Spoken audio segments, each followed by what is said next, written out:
রাতে ভোর ৪টার সময় আশিফা নামে একটা মেয়ে 999-এর মাধ্যমে সাভার থানাকে জানায় যে সে তার বাবাকে মজিদপুর এলাকায় খুন করেছে।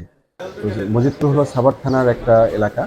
তো সেখানে তাৎক্ষণিকভাবে এসআই ইমরানের নেতৃত্বে একটা টিম খুব দ্রুত সেই জায়গায় পৌঁছার পরে দেখে যে ৬তলা বিল্ডিংয়ের পঞ্চম তলায় হলো আব্দুস সাত্তার নামক একজন লোকের ডেড বডি পড়ে রয়েছে। তো তার শরীরে বিভিন্ন জায়গায় ছুরির আঘাত অবস্থায় তাকে দেখতে পাওয়া যায়। দেখার পরে তখন আশিফাকে জিজ্ঞাসা করা হয় যে এটা সে কেন করেছে। তখন সে বলে দীর্ঘদিন ধরে তার বাবা তাকে শারীরিকভাবে নির্যাতন করত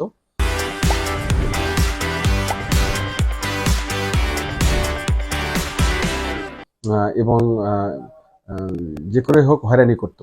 তো এটার ফলে সে অতিষ্ঠ হয়ে সে তার বাবাকে খুন করেছে এবং সে এর আগে মোহাম্মদপুরে একটা বাসায় থাকতো মেয়েটা।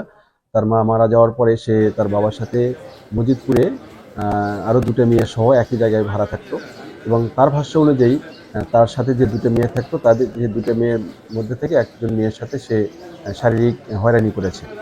তো এটার ফলে ওই দুই মেয়েকে সে একটা ঘরে আটকে রাখার পরে সে বাইরে থেকে সিটকানি দেওয়ার পরে পরবর্তীতে 20টা ঘুমের ওষুধ ভাতের মধ্যে মিশিয়ে সে তার বাবাকে প্রথমে খাওয়ানোর ফলে তার বাবা অবচেতন হয়ে থাকে। অবচেতন যখন হয়ে যায় তখন উপর্যুপরি তার ঘাড়ে এবং পিঠে এবং গলায় উপর্যুপরি ছুরির আঘাত করে এবং ছুরির আঘাতের ফলে তার বাবা মৃত্যুবরণ করে। তো তাৎক্ষণিকভাবে তাকে গ্রেপ্তার করে নিয়ে আসা হয় এবং দুটো মেয়েকে জিজ্ঞাসাবাদের জন্য থানায় আনা হয়েছে যে এর পেছনে অন্য কোনো রহস্য আছে কিনা। ধন্যবাদ।